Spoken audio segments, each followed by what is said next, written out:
kembali lagi dengan Hiro. Ini mejanya kosong karena hari ini kita nggak review apa-apa. Bercanda deh.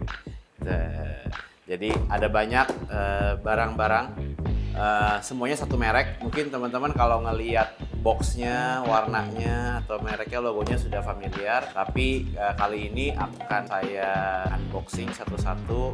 Sekalian kita bahas sedikit apa aja kegunaannya dari masing-masing alat-alat ini. Karena sebetulnya semua alat-alat ini itu supporting products atau bukan barang yang bisa langsung dipakai sendirinya. Jadi gunanya dia adalah membantu alat lain atau membantu cara kerja kita atau membantu kita untuk bisa bikin kopi.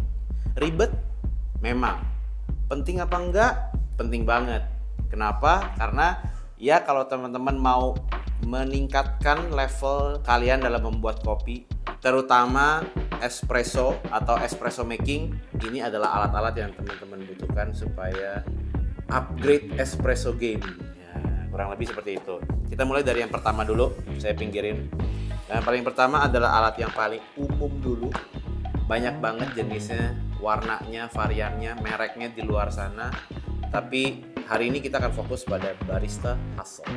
Nah, sedikit backstory dari Barista Hustle. Buat teman-teman yang belum tahu Barista Hustle itu adalah sebuah merek yang didirikan oleh Matt Perger atau Matthew Perger. Beliau adalah seorang tokoh legendaris dalam dunia per-espressoan atau dunia perbaristaan. Dan ini adalah produk-produk yang beliau keluarkan gitu. Yang pertama itu adalah sebuah temper. Pasti semuanya udah pada tahu temper. Kita unboxing. Sebetulnya temper ini atau temper Barista Hustle ini bukan barang yang baru. Jadi mereka sudah pernah keluarin dulu banget. Saya lupa berapa tahun yang lalu. Bentuknya masih sama, cuman ini adalah versi iterasi terakhirnya, di mana kalau dulu itu plastik. Nah, kalau sekarang dipegang dingin, ini kayaknya aluminium. Jadi bentuknya familiar banget, selayaknya temper, nothing new. Mungkin kalau sekarang itu temper itu banyak banget jenisnya, modelnya. Ada bahkan yang ada banyak moving parts seperti ada pressure. Kalau ini very simple, seperti temper aja, one piece only, two piece sih sebetulnya, nanti akan saya jelaskan.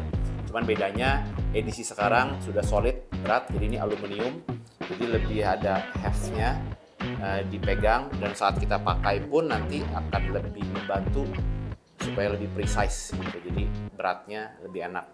Lalu saya akan jelaskan keunggulannya lah dari temper Barista Hustle. Yang pertama itu dia ada lekukannya nih, kayak bentuk V gitu ya. Nah, saat kita tamping, anggaplah ini sebuah portafilter. Saat kita tamping itu kurang lebih kedap udara.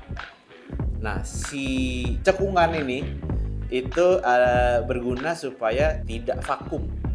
Jadi saat kita tamping, apalagi kalau mengingat espresso ya, itu cepat atur, cet, cabut langsung. Movement ini sangat cepat, dan biasanya dengan temper di luar sana itu saat kita tarik keluar, kopinya ikut tarik keluar gitu. Jadi seperti kecabut lagi atau ke vakum. Nah, colokan ini itu gunanya supaya menghilangkan efek vakum tersebut. Yang kedua, tadi saya bilang ini ada two piece. Nah, bagian base-nya bisa dicopot, ada ulirnya. Nah, bisa dicopot ini gunanya apa? Bagian bawah atau base ini high impact banget. Jadi adalah permukaan yang dimana kita kerja kena sana sini, kena portafilter, kena tangan, ditaruh di meja, ditaruh di berbagai macam tempat. Jadi area yang paling banyak berbenturan, dan over time pasti akan penyok, lecet, baret. Nah, instead of mengganti keseluruhannya, mereka menciptakan ini supaya nanti bisa digantinya hanya bagian bawahnya saja. Itu aja kalau untuk si temper Barista Hustle ini. Oh ya, satu lagi sebelum lupa. Jadi temper ini dia itu diameternya 58,4. Jadi kebanyakan temper di luar sana itu 58 sampai 58,2. Jadi lebih lebar. Tujuannya apa? Tujuannya supaya saat kita fit ke dalam portafilter, dia fitnya lebih precise atau lebih presisi. Jadi kayak ini little to almost no wiggle. Tujuannya jadi begitu masuk bener-bener rapet dan tidak ada grounds yang nempel-nempel di luar. Kurang lebih seperti itu. Next kita move on ke produk yang lain. The Ring. Bukan, ini The Ring, bukan The Rings of Power, beda. Tapi bisa dibilang ya one ring to rule them all. Apa sih The Ring? Aduh, ini barang sangat sangat geeky banget. Apa ini tujuannya? Jadi, tujuannya ini susah dijelasin sih. Tapi gampang diperagakan. Sebetulnya adalah yang pertama, kita lihat portafilter. Portafilter ini, itu kalau teman-teman lihat lumayan ceper. Jadi saat kita masukin ke dalam grinder, tuh bisa dengan mudah kopi itu berantakan kemana-mana. Nah, itulah dimana si The Ring ini berfungsi. Tada! Dia menempel atau untuk meningkatkan tinggi dari portafilter yang memiliki beberapa tujuan. Yang pertama, supaya saat kita masukin ke dalam grinder itu jatuh lebih rapih dan tidak berceceran ke kanan kiri, supaya rapih di dalam semua. Kedua adalah sambungannya dengan alat yang di sebelah saya ini. Alat yang kedua itu namanya The Comb, sisir comb. Partsnya simpel aja, cuman 2 pieces, ada sebuah silikon rubbernya dan ada si needle-nya. Saya akan rakit dulu sebentar. I'll be back in 1 minute. Saya sudah kembali lagi. Jadi saya sudah selesai pasang semua jarum akupunturnya di The Comb. Kita masih ada sisa 4 buat backup.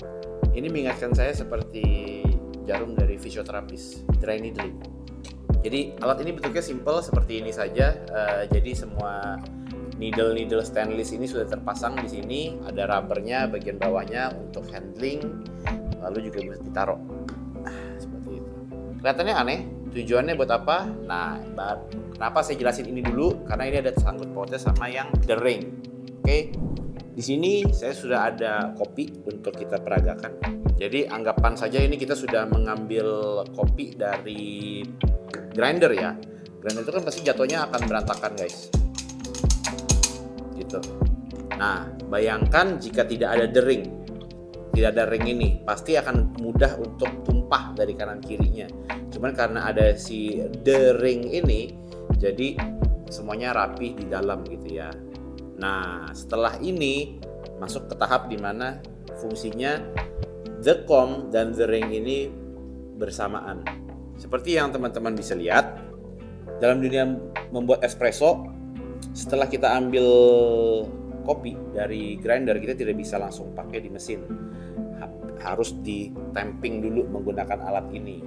Tapi sebelum di-tamping pun harus ada persiapan lain supaya bisa di-tamping dengan baik dan benar. Nah, itulah dimana ada kedua alat ini. Yang pertama untuk membantu agar kopinya masuk secara keseluruhan. Yang kedua, karena grind size atau ukuran gilingan untuk espresso itu cenderung halus, kopi itu atau partikel kopi mudah untuk menggumpal atau clumping. Itulah tujuannya di mana ada si needle ini atau jarum The Comb. Saya akan masukkan, tuh, jadi bisa diaduk. Biasanya orang itu diaduk pakai tangan, tapi dengan adanya The Comb ini bisa membantu memecahkan. Jadi seperti yang teman-teman bisa lihat ya, ini jauh lebih rata dan tidak menggumpal-gumpal seperti tadi. Setelah ini baru bisa SOP espresso, di-tamping lalu diangkat. Sudah lumayan, tinggal diatur. Lalu baru kita temp dengan menggunakan temper ini. Sep. Ada gitu. Jadi rapi. Nah, ini juga contohnya ya. Jadi dia karena 58,4 jadi masuknya tuh lebih precise. Jadi kurang lebih produk ini semuanya bersangkutan satu sama lain gitu. Jadi sendiri tidak bisa bekerja, ya bisa sih masing-masing bisa bekerja, cuman combine both sepaket itu lebih harmonious fungsinya. Ini di dunia manual brew juga Decom ini berfungsi, bisa saat kita mau nyeduh menggunakan dripper ini bisa digunakan untuk sama memecahkan partikel supaya rata, atau bahkan saya lihat juga beberapa orang ada juga yang pakai di saat untuk agitasi saat basah, bisa juga. Sekarang kita ke part yang terakhir, yang boxnya paling gede. Ini mungkin teman-teman sudah banyak lihat beredaran dunia perkompetisian barista. Kayaknya pertama kali dipakai oleh Anthony Douglas ya. Dipakai oleh Anthony Douglas saat dia bertanding. Anthony Douglas itu dari Australia, juara tahun. Anthony Douglas itu 2020. Nah, ada di sini nih. Nah, alat ini namanya Autocom. Nah, teman-teman sudah lihat pertama kali digunakan oleh Anthony Douglas. Apa sih dia? Jadi ini the com, manual com. Kalau ini automatic com. Jadi the com yang sudah disempurnakan atau sudah lebih advance, membenarkan segala macam kekurangan dari original the com, lalu masuk ke dalam alat yang jauh lebih bagus. Oke. Nah, di dalam boxnya ada manual, lalu ada the com-nya, lalu ada spare part-nya juga, important things inside. Jadi ini adalah spare part dari sini jika dibutuhkan. Di dalamnya ada sebuah tang untuk mencabut jarum-jarum. Lalu ada jarum tambahan, jumlahnya lumayan banyak. Dah, kurang lebih sih seperti itu isinya. Sebelum saya lebih jauh jelaskan soal Autocom, saya akan sedikit flashback atau sedikit menjelaskan soal apa sih kegunaan ini. Jadi dalam dunia espresso making ini, beberapa tahun belakangan ini terkenal dengan term WDT atau Wise Distribution Tool. Artinya adalah menggunakan si jarum ini untuk memecah partikel sehingga tidak ada banyak partikel yang menempel dan menciptakan clumping atau gumpalan. Jadi semuanya terpecah secara merata. Itulah yang disebut dengan Wise Distribution Tool atau Wise Distribution Technique atau WDT. Nah, Autocom ini adalah sebuah WDT tool juga, cuman yang sudah disempurnakan supaya mempermudah workflow tersebut. Dan setelah disempurnakan oleh barista Hassel, jadilah satu alat ini yang disebut dengan Autocom. Nah, bentuknya aneh ya, tapi sebetulnya semua bentuknya ini ada purpose-nya. Teman-teman bisa lihat detailnya itu, ini kombinasi dari plastik, ada metal parts-nya juga, aluminium, lalu juga ada jarum-jarumnya. Jadi ada banyak mekanisme di dalam sini. Yang nantinya setelah video introduction ini selesai, kita akan langsung coba real life-nya saat buat bikin espresso gimana. Kurang lebih first impression-nya itu keren, bagus. Gimana ya hasilnya? Kita coba yuk. Let's go. Jadi ceritanya ini saya sudah habis ngambil kopi nih ya dari grinder. Gitu. Kalau tadi kita pakai si ini seperti ini kan, gerakannya satu, kekurangannya apa? Gerakannya tidak konsisten, repeatability-nya jelek, setiap membuat shot ini akan sangat berbeda satu sama lainnya, lalu too much workflow yang harus dikerjakan. Nah, inilah dimana penyempurnaan Autocom ini hadir. Seperti teman-teman bisa lihat, tadi kan ribet banget. Nah, kalau menggunakan Autocom ini, tinggal dimasukkan, set, digeser, ditekan, diputar, set, tuh. Saat sudah selesai, digeser, diangkat. Nah, kelihatan banget bedanya sama saya tadi pakai manual Decom sama sekarang pakai ini. Jadi alat yang fungsinya sama, tujuannya sama, tapi caranya ke sana, cara kerjanya sangat berbeda. Ini sangat rapi. Setelah ini diapain lagi? Setelah ini baru ditem. Nah, rapi. Tuh. Jadi kurang lebih cara kerjanya seperti itu. Dan pertanyaannya pasti ada. berarti alat ini hanya bisa untuk 1 atau 2 portafilter saja dong? Tidak. Jadi besarnya ini sangat mengakomodasi berbagai macam portafilter. Lalu di bagian belakang ini ada seperti switch-nya atau tombolnya. Tujuannya apa? Untuk juga mengakomodasi beda-beda tinggi dari basket. Jadi kita bisa pakai basket yang rendah sampai basket yang dalam juga bisa diatur ketinggiannya. Kurang lebih seperti itu. Gimana sih real life demonya saat kita pakai untuk bikin espresso? Yuk kita turun ke mesin espresso dan kita cobain. Tuh.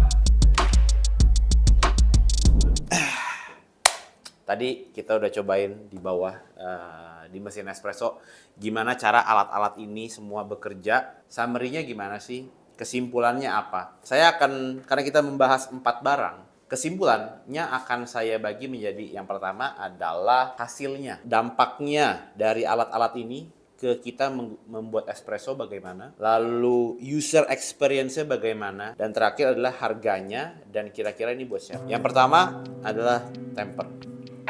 Jelas dengan si temper ini tujuannya simple, meng-create pressure dan mengcompactkan workflow-nya simple aja, cepet aja, konsisten aja, just a very good and high quality temper. User experience-nya mantap. Harganya ini 890.000.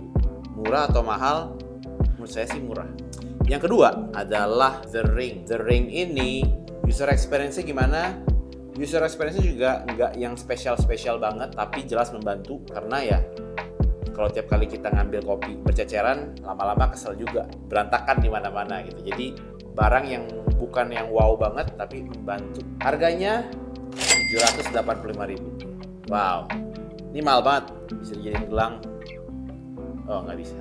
Tapi karena ini membersihkan banget, jadi menjaga kerapihan, lalu dia sangat sturdy dengan magnetnya yang kuat segala macam. Kalau untuk home use, saya sih bakal beli. Jadi very well built. Lanjut, The Comb. The Comb ini adalah dari semuanya, cara feel ini adalah barang yang rasanya paling murah karena ya just a rubber dengan needle di atasnya.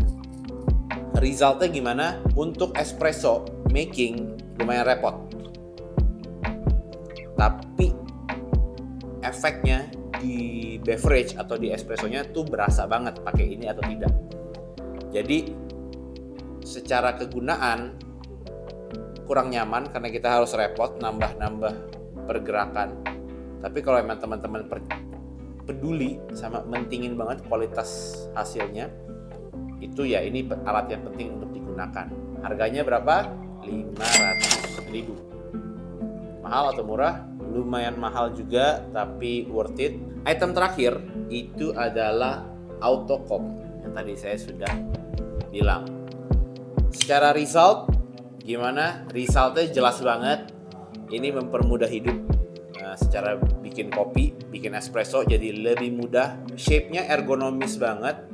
Dan saat kita emang bikin espresso ya movementnya tuh fluid banget gitu. Jadi sangat ergonomis. Kita save a lot of time. Terakhir adalah price. Price-nya ini 3.500.000. Mahal banget untuk alat yang sesimpel ini. Tapi bisa dilihat untuk mencapai desain yang seperti ini itu bukan hal yang mudah. So 3.500.000 mahal atau tidak? Mahal. Tapi worth it atau tidak? Worth it banget. Kurang lebih itu saja sedikit review saya dari keempat buah item dari si Barista Hustle ini. Semoga membantu teman-teman untuk menentukan purchase decision yang tepat, dan sampai jumpa lagi di video selanjutnya. Bye-bye. Fortune Coffee, ngopi dalam sekali klik.